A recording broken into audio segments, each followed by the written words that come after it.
Hello.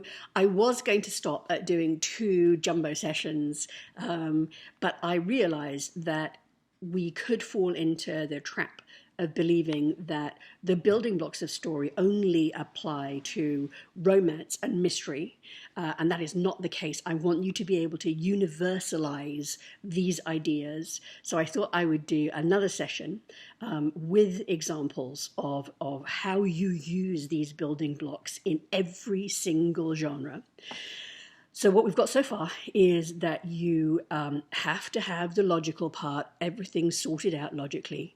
But in order to make sense of the logic, the right side of the brain needs to be fully engaged. And I believe at the beginning of this, I gave you the example of the guy who had an injury to the right side of his brain, who was unable to make sense of his life. He was still functioning. He could still dress himself, feed himself, go to work, but he just couldn't make any decisions. He couldn't make decisions because while all of the data was coming in, he didn't know how to prioritize. He couldn't understand which was more important, writing report for the boss. I do hope you're filling in words for me because, I really, really need that at the moment. Writing a report for the boss or filing everything in the filing cabinets. Again, they seemed equally important to him because he didn't have this right side function that was making patterns out of things and designing certain things and adding beauty and sense data to things. Really important stuff. So we are going to take a look at science fiction, because science fiction doesn't really fall into the solid plot versus solid story as mystery and romance do, right? There's a really, really wide variety depending on what you're watching. And the subcategories of science fiction are really, really wide and varied. And the different kinds of genres that are woven into science fiction are also really, really varied. I noticed as I was writing up what I wanted to talk about today that I have a certain proclivity. So I will confess to you that I would say, I am not a going to cons kind of Whovian, but I am a certain kind of Doctor Who fan.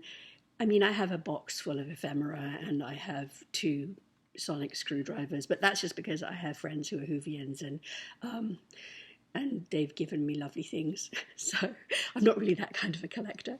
But anyway, Doctor Who. Doctor Who is British sci-fi, soft sci-fi. The science is not hard science. We start out with, the Doctor whose name is a secret. His name has power, which is a magic trope. For words to have power that can change the universe is a trope that's borrowed from magic. So it would be in some kind of, I was going to say PNR, but any kind of fantasy that has a magic system in it would have, this is a trope from magic, that you have a name that is so powerful it can change words. So he is known throughout the series as the Doctor. The Doctor's wife does get to know his name, and later on it does get spoken and used as a power tool. I want you to look at the stickiness of the tropes and the right brainness of the tropes and what makes them so attractive to the right brain and how it makes your reader feel. That's the big takeaway I want you to have, is to understand what you're doing and what you want your reader to feel. In the last few, I'm going to try and cap this at 10 episodes. I don't know if I'll manage because I'm already doing one that I didn't expect to do, but we're going to try. We will talk about really particular structural things. But today we're going to talk about these series, and I want to talk about some of the id stuff that is in sci-fi that you might not necessarily expect to be in sci-fi.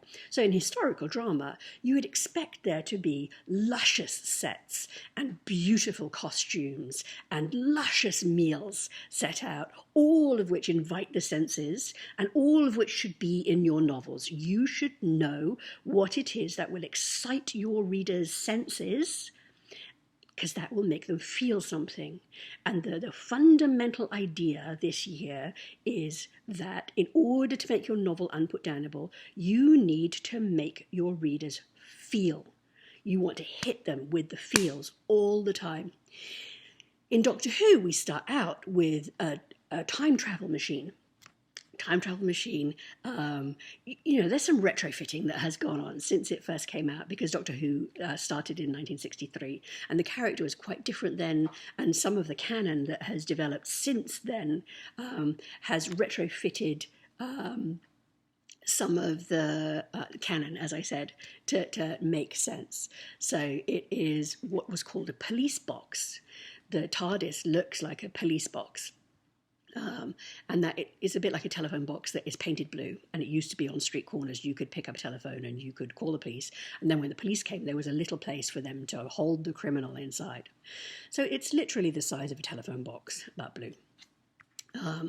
And of course, the non-physics of this magical system. So we've got sci-fi with magic, that liminal place between what physics can and can't do, which sci-fi is always pushing on that border. It's bigger on the inside. And this is something that's played up at the beginning of each new human that comes into contact with the Doctor. So the Doctor is from a planet called Gallifrey that we learn about as the series goes on. And he is a Time Lord. Time Lords can travel through time. And as it turns out later, they can save time. They can fix time. Beautiful, complex magic system. From what I gather, there was a really, really excellent talk on magical systems at Vegas last year and this year, and I plan to watch both of those. I haven't watched them yet.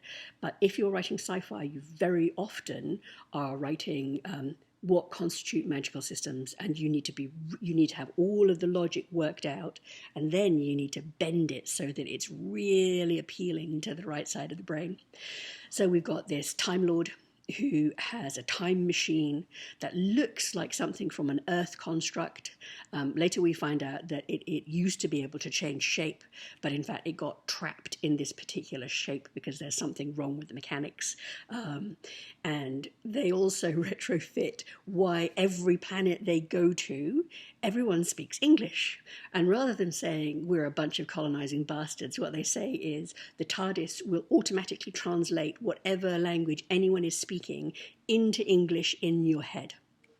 So it's a really clever workaround.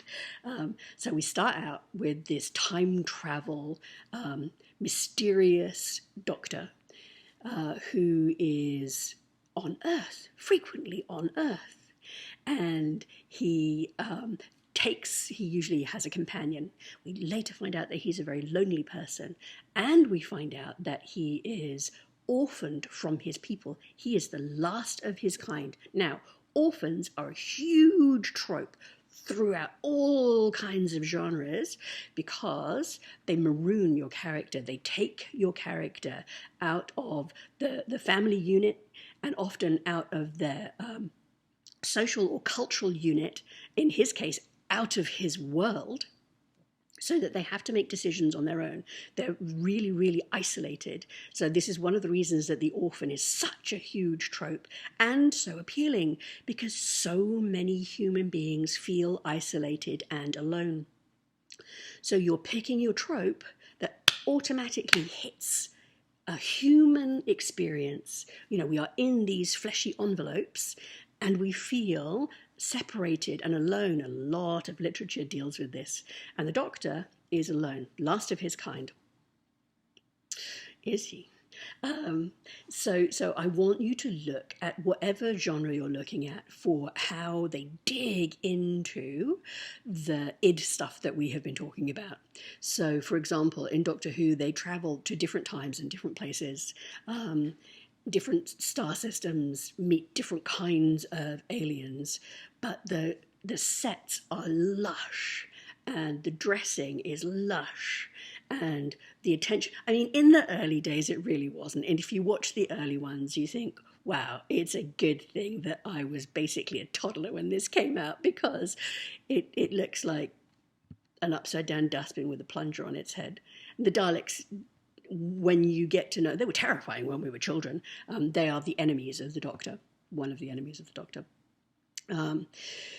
So you've got an orphan who's got a time travel machine and goes to different universes and different times Lots and lots of beauty in all of this. Science fiction is very, very beautiful. And it's a time portal fantasy because he goes through, and the opening credits actually have him going through a portal. We don't ever talk about it being a wormhole or how he's traveling between. You know what? I haven't seen much more recent Doctor Who's, so it might have been explained as how he travels, so I will back away from that sentence. We're 10 minutes in already. So what other tropes are we hitting that are really id-ish and are really going to get your readers into that feeling space, not the thinking space? Because once your readers start thinking without feeling, they are no longer inside the head of your protagonist. They are outside of that experience. Once they are analyzing, they are outside of the experience of being in the shoes of your protagonist, which is what you want, which is why you want to load it up with the tropes that your readers want that are also super, super id sticky. You want them to be id sticky. So the Doctor he's a mad scientist. In addition to being an orphan, he is a mad scientist, and he is a warrior. So he's got all these very, very complex parts to himself. And quite early on in the so it was on TV for a while, and if you talk to people of a certain age, you know, anything older than 40, and you ask them who their favourite Doctor is, they will probably tell you that their favourite Doctor was the Doctor of their childhood. Sorry, Britons who grew up watching this. And just to be clear, I have all of them on VHS from way back when we were selling our house in Brooklyn. The people who bought our house said, "Did you write in Doctor Who? Why have you got all this stuff?"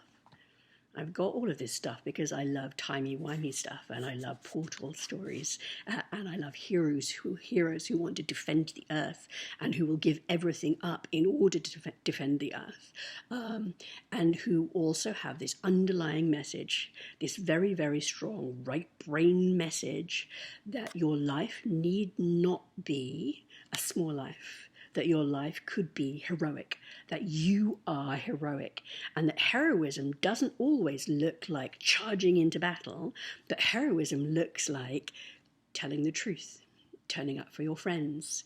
There are just some wonderful, wonderful messages. Anybody who tells you that literature doesn't have a message doesn't understand what literature is doing.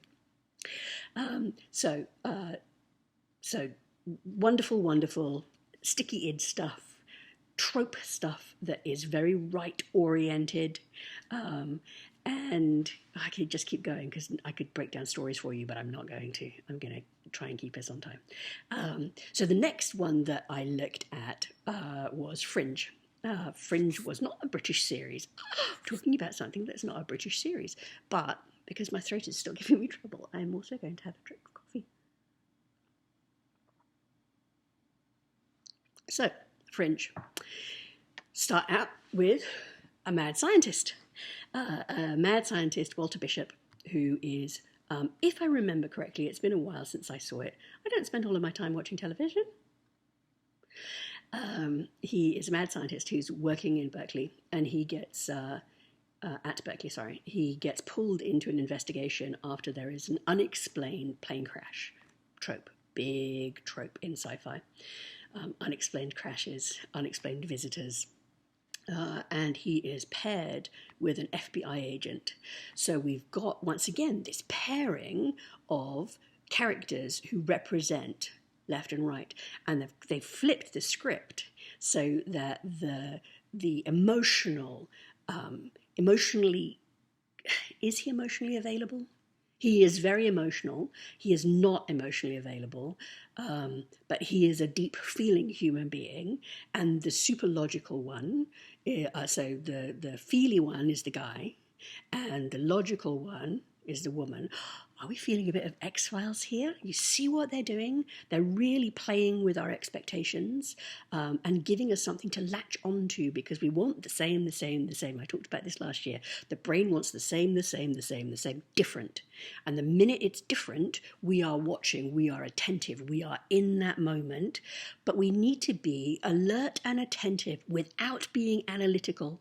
So you need to load up on the feeling stuff. Walter Bishop is a mad scientist. Sorry, I talked so long that the light went off. A mad scientist who has done something to time. But we find that gradually as the series goes on. And it turns out that he has created a crack in the universe. And again, it's a portal story. And this is a very, very dangerous crack. And they build this very, very beautifully complex story. Another trope, he is estranged from his son. So he is a human being who has done something that broke the relationship, the familial relationship with his son. Deep, deep, deep feeling. You can see how much feeling that they have layered into this. Of course, the FBI agent and the son clash. Is there a romance theme going on in here? Does romance show up a lot in science fiction? Absolutely it does. Absolutely. It's a sub-thread. There's lots and lots and lots of plot, and it's very, very episodic, broken into solving some kind of mystery. And the mystery can be from another world. It can be from another time. It can be from a serial killer that was never caught. But it's solved episodically, and the through line is the story of what's going on in their lives and how they are being transformed by the stuff that they're doing in order to solve the episodic problem. So Walter Bishop has made this crack in space-time, and we come to find out eventually. I'm sorry, I should tell you that there are spoiler alerts in this. We come to find out eventually that he created this break in between two universes, knew that it was incredibly dangerous, but he had discovered that there were parallel worlds. And in parallel worlds, there was another Walter. And this other Walter, who is called Walternate, is just wonderful. It's such wonderful storytelling. Walternate also has a son. Walternate's son is alive. Walter Bishop's son died. He died in an accident on a frozen lake. So Walter Bishop breaks the barrier. There is a rule that you cannot break this barrier between the worlds because the worlds will start leaking into each other and one of those worlds will get destroyed, so the stakes go up and up and up. He has gone to another world and kidnapped his parallel world son. So it turns out that Peter Bishop isn't actually an Earth boy. He is, he's a grown man by the time we meet him, but we flash into the past as needed, tiny flashes as needed, in order to understand that this is somebody who gave up everything. He gave up sanity. He gave up the world in order to save his son. Huge trope. Big trope in lots and lots of genres where a parent will give up the entire world in order to save their child, put the world in jeopardy, allow the world to be destroyed, allow two worlds to be destroyed. There are other tropes and genres that are woven into this science fiction story. Because there is, of course, the evil overlord scientist company that is experimenting, doing all kinds of different experiments. And has Walter been working for them? Lots and lots of wonderful, iddy, tropey stuff, sticky, iddy stuff, sticky, tropey stuff that makes your readers feel.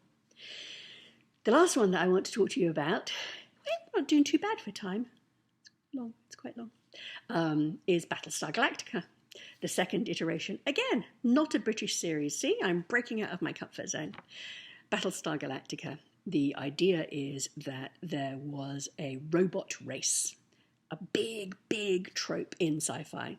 One of the big things that we explore, one of the things that I explore in my science fiction, is when the machines become sentient.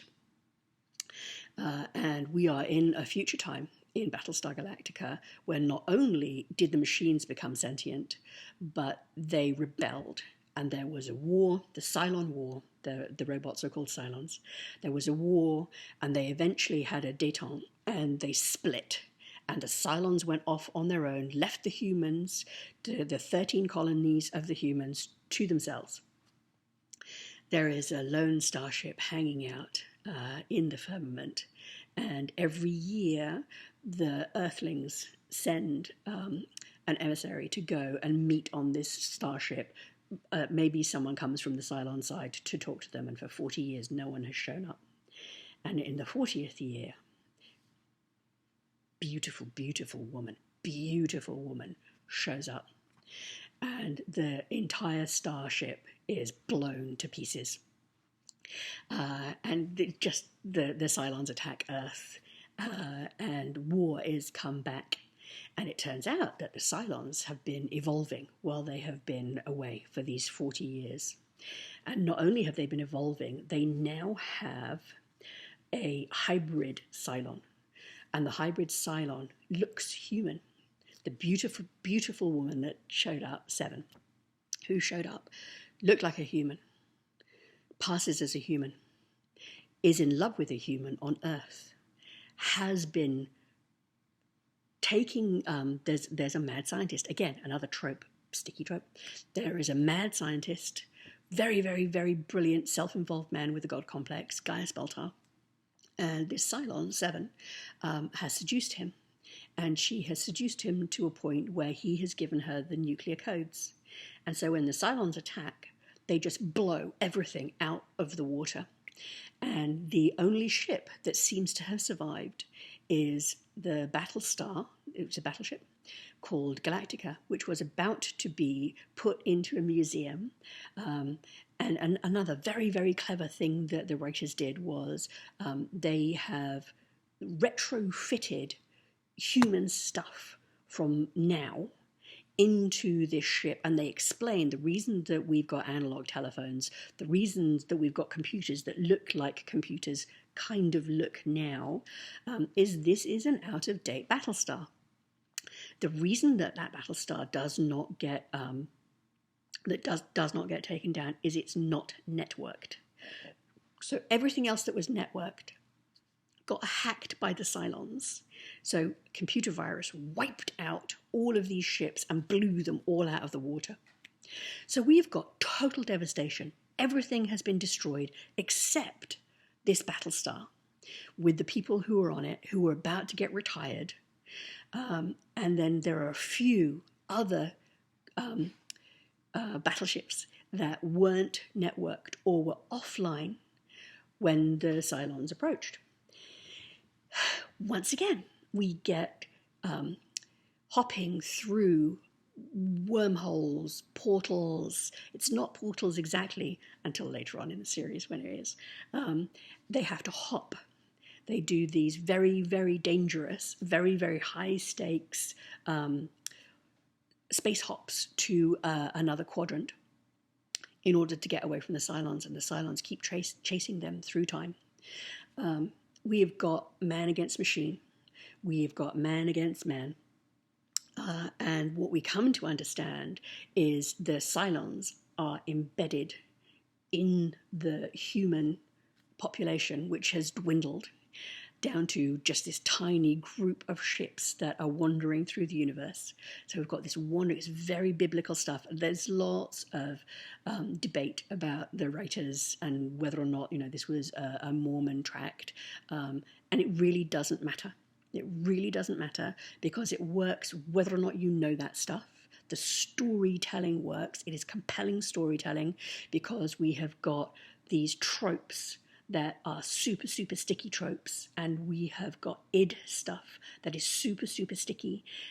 For the right brain, it's sticky. We glam onto this stuff, this physicality of this world that is pleasing to the brain, and we've got these problems that are pleasing to the brain, and we've got this deep emotional connection to the characters that is pleasing to the brain. We are making our readers, our watchers, feel and feel and feel. We are out of time, even by the long standards. But what I want you to take away from this is that regardless of your genre, you are taking the same building blocks. You are taking this structure, whether it's chapters or scenes, or the entire novel. If you're writing a series, you have this plot stuff that is pushing on the story stuff that is the through line in my world, that is underpinned by the misbelief, which we didn't really get to talk about, but it's in all of these series, that you have to pack with id stuff and sticky trope stuff that appeals to the right side of the brain. You need to make your readers feel. It doesn't matter what genre you are in.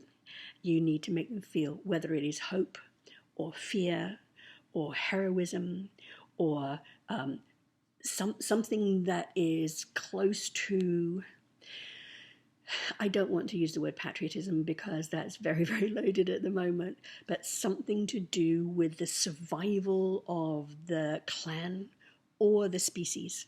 These are really, really big ideas and big thoughts, but they come down to the personal level. Your main protagonist has to be relatable. We are going to move on and talk about stakes and how we make those sticky as well, and how we make the reader feel. I hope there is something useful here for you.